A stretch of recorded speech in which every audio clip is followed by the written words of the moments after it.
Welcome to the Banker Lamp. Please enjoy the video. You start now, make sure the Toshiba is powered and awake, then identify the keyboard brightness keys, typically labeled with sun icons near F5/F6 and used with FN. Once done, press FN plus the dim or bright key once to see a change.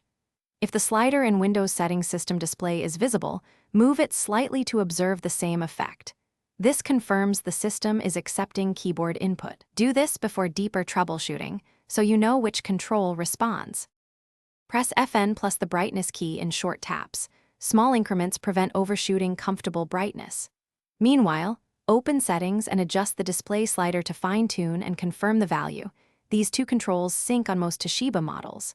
If the keyboard combo has no effect, go to Windows Mobility Center or use Device Manager to check the monitor adapter.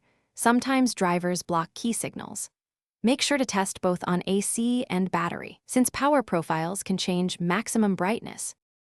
Finish by ensuring the display driver is current. Open Device Manager, expand Display Adapters, right-click the adapter, and choose Update Driver. Reboot afterward. Also verify power plan settings and turn off adaptive brightness in advanced power settings if the screen keeps changing. If brightness still won't change, one key troubleshooting tip: uninstall the display adapter driver, restart to let Windows reinstall it. Then test FN keys and the slider again. This resolves most software. Thanks for watching. If this was helpful, leave a like and consider subscribing. See you next time.